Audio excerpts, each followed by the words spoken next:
Hello, everyone, and thank you for tuning into another episode of Bringing the Heat with your girl, Regina Weston. Now, today's topic is Queenology. Do you know who you are? And the quote for the ladies is, she was an accomplished survivor. There wasn't a thing that anyone could toss her way that she couldn't handle. She was the proud warrior queen of her own life, and it really felt good. Queens, do you know who you really are? If you don't, let me tell you. A queen is someone who doesn't conform to what others thinks of her. Queenology is a mindset. Knowing who you are begins with self-examination. Self-discovery of your own mental and emotional state, and then processing it to live the best, healthiest life possible, and then helping others along the way because you want the best for them as well. You are not foolish, selfish, or self-centered. You are the only one that can be you. You are in charge of your thoughts and your actions. When you learn who you are, it will determine what you will stand for and your moral compass. It's so unfortunate, ladies, that many of us have been beaten down mentally and emotionally so badly that it's hard for you to believe that you are a person of value. Some of you don't have a sense of self, and it shows in the way that you move in life, in the way that you talk, and in your interaction with others, and by the things that you do.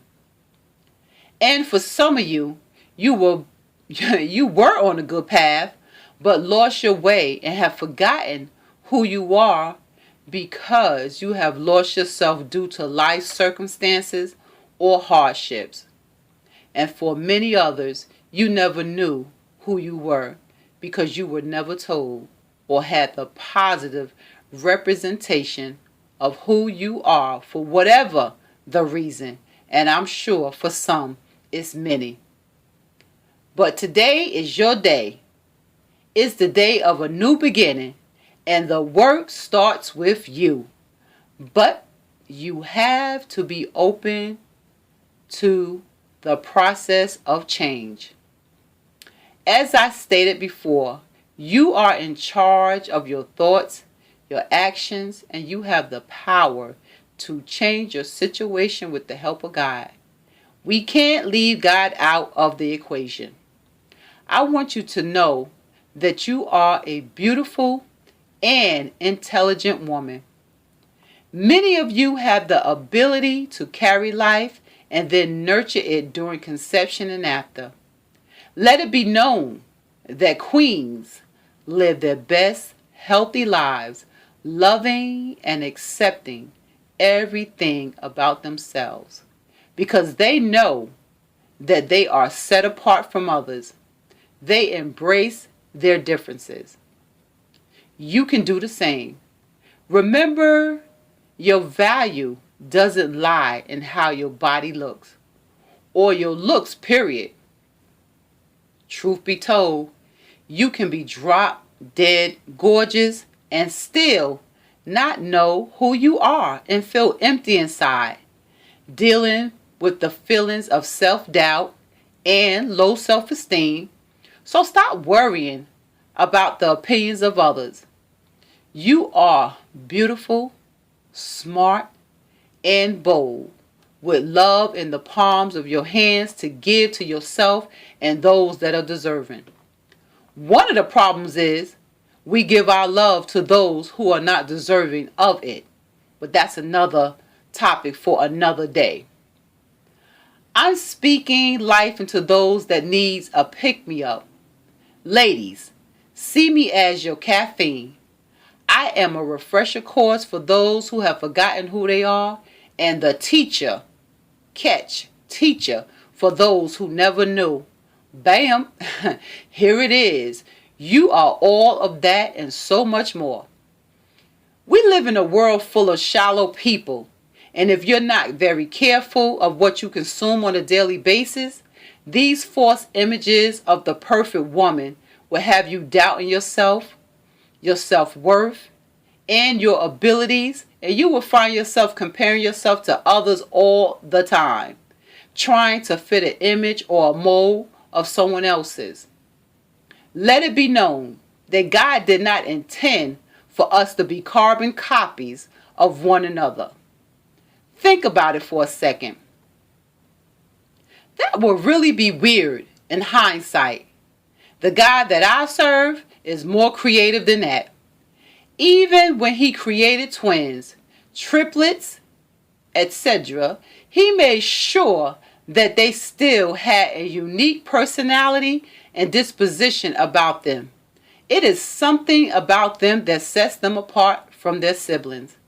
I like to say, work with what you were born with. It's okay to enhance yourself, but just don't go to the extreme.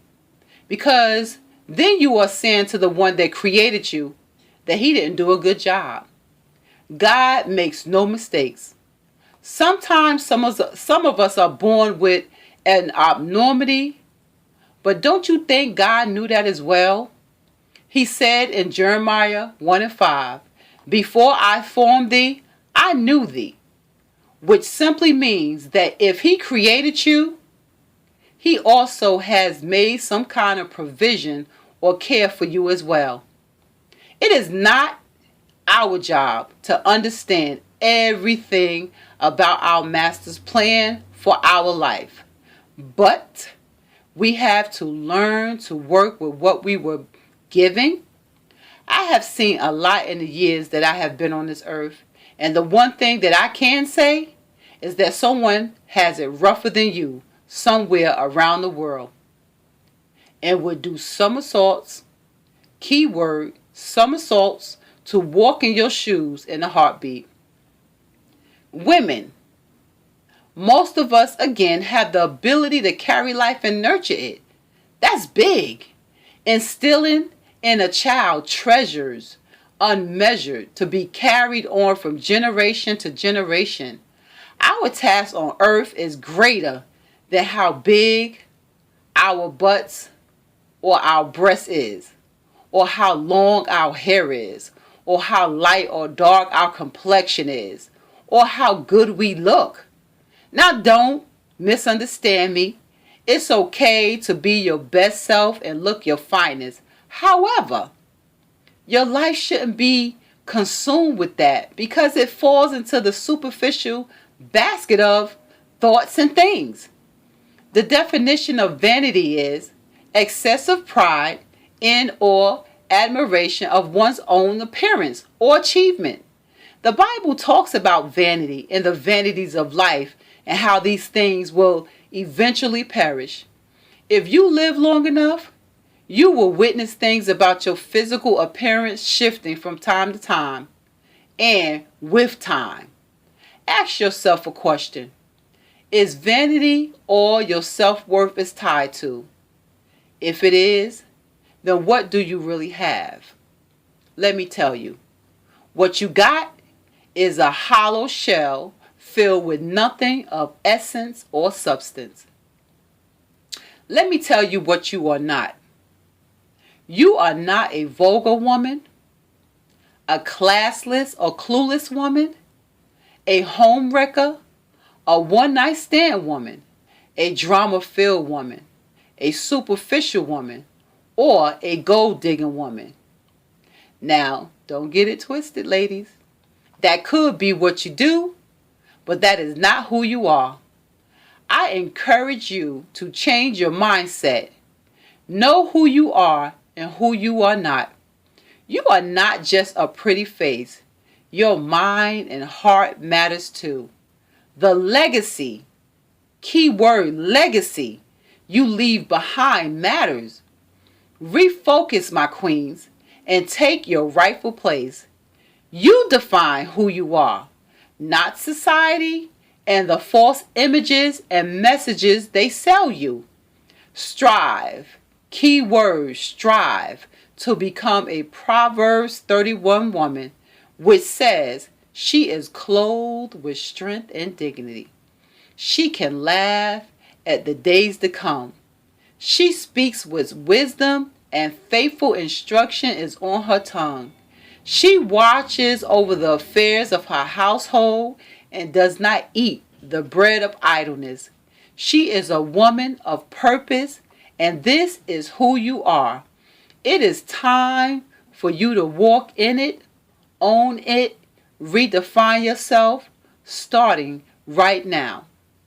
I do hope that I have said something to help you rethink who you are and your self-worth and self-image in your eyes. I thank you again for tuning into another episode of Bringing the Heat with your girl, Regina Weston.